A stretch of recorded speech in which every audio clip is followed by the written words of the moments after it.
বাংলাদেশ জামাত ইসলামী বিশ্বাস করে যুবকরাই শক্তি, যুবকরাই দেশের মুক্তি, যুবকরাই দেশকে কাঙ্ক্ষিত লক্ষ্যে পৌঁছায় দেওয়ার জন্য অগ্রণী ভূমিকা পালন করতে সক্ষম। বাংলাদেশ জামাত ইসলামী সেই যুবকদেরকে উপযুক্তভাবে সম্মান দিয়ে বাংলাদেশ গড়ার জন্য তাদের হাতকে মজবুত করবেন। আমরা জুলাই বিপ্লবের পূর্বে বিগত 17 বছর এই বাংলাদেশকে যুবকদেরকে ধ্বংস করার সকল নীল নকশা এবং ষড়যন্ত্র আমরা উপলব্ধি করেছি।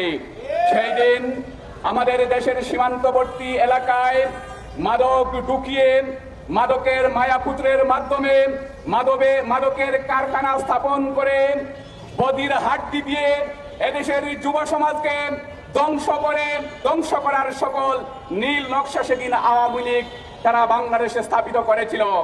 তাদের এই নীল নকশায় এদেশের যুব সমাজ তাদের পথ হারা হয়েছিল। তারা বেকার শুধু হয় নাই, যুব সমাজ তারা মাদকের কোরাল ঘাসে নিমজ্জিত হয়ে তারা অস্ত্র হাতে নিয়েছিল। তারা বিভিন্ন রাজনৈতিক দলের এজেন্ডা বাস্তবায়নে নিয়োজিত ছিল। বাংলাদেশকে গড়ার জন্য যুব সমাজের কোনো পরিকল্পনা মাথায় দেওয়া হয় নাই। আজকে একটা পরিবর্তনের পর যে নতুন বাংলাদেশ আমরা পেয়েছি, এই বাংলাদেশে নতুন বাজেট প্রণয়ন হয়েছে, কিন্তু বাজেটে যুব সমাজের জন্য বড় বাজেটের অঙ্ক থাকলেও এই বাজেটের আশার মুখ কখনো দেখা হয় না। আমরা সবাই জানি বাংলাদেশে সবার কাছে পরিষ্কার যুব বিভাগের এবং যুব মন্ত্রণালয়ের বিভিন্ন যে প্রজেক্ট পরিকল্পনা, এই জায়গা থেকে প্রজেক্ট পরিকল্পনা বাস্তবায়ন না করে নিজেদের উদয় ফুর্তি করার বিভিন্ন বাজেট নেওয়া যায়, কিন্তু যুব সমাজের ভাগ্যের পরিবর্তন করা যায় না। কারণ হল যুব বিভাগ, যুব মন্ত্রণালয় যে বাজেট প্রণয়ন করা হয়, মন্ত্রণালয় থেকে প্রত্যন্ত গ্রাম পর্যন্ত সেই বাজেট পৌঁছে না। যে যুবকদের জন্য এই বাজেট প্রণয়ন করা হয়, এই যুবকদের ভাগ্যের চাকা কখনো সেই মন্ত্রণালয় পরিবর্তন করতে পারে না। আজকের এই যুব দিবসে আমরা সরকারের প্রতি উদাত্ত আহ্বান জানাবো, এই যুবকদের ভূমিকার কারণে বর্ষা বিপ্লবের মাধ্যমে যে পরিবর্তন সংগঠিত হয়েছে, আজকে যদি ক্ষমতায় বসেন আপনারা যদি এই যুবকদের ভাগ্যের পরিবর্তন যদি না করতে পারেন, তাহলে আগামী দিন এই যুব সমাজ আবারও জুলাই বিপ্লবের মাধ্যমে তাদের ভাগ্যের চাকা কিভাবে পরিবর্তন করতে হয় সেটা এদেশের যুবকদের জানা আছেন।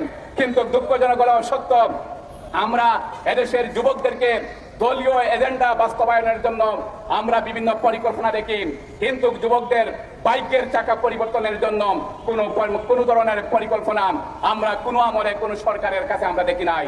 কিন্তু এর বিপরীতে বাংলাদেশ জামাত ইসলামী যুবকদের ক্যারিয়ার গঠনের জন্য, যুবকদেরকে কাজে লাগানোর জন্য ডাইভিং সেন্টার স্থাপন করে আমরা বিগত বছরগুলোতে হাজার হাজার যুবককে আমরা কাজে লাগিয়েছি।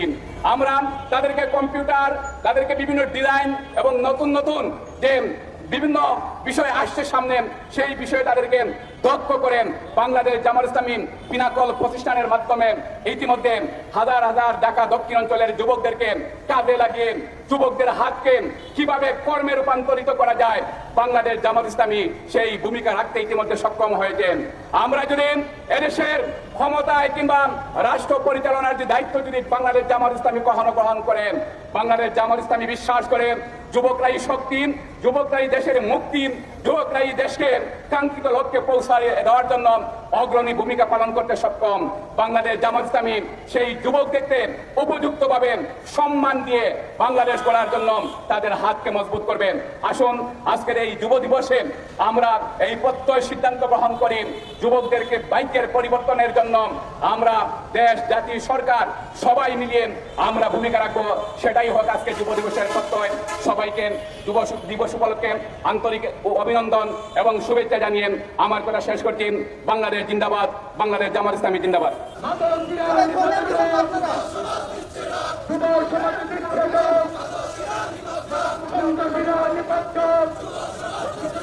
আন্তর্জাতিক যুব দিবস সফল হোক, সার্থক হোক। আন্তর্জাতিক যুব দিবস সফল হোক, সার্থক হোক। আন্তর্জাতিক যুব দিবস সফল হোক, সার্থক হোক। যুব দিবস দিচ্ছে ডাক, সন্ত্রাসীরা নিবন্ধন বাংলাদেশ জামাত ইসলামী জিন্দাবাদ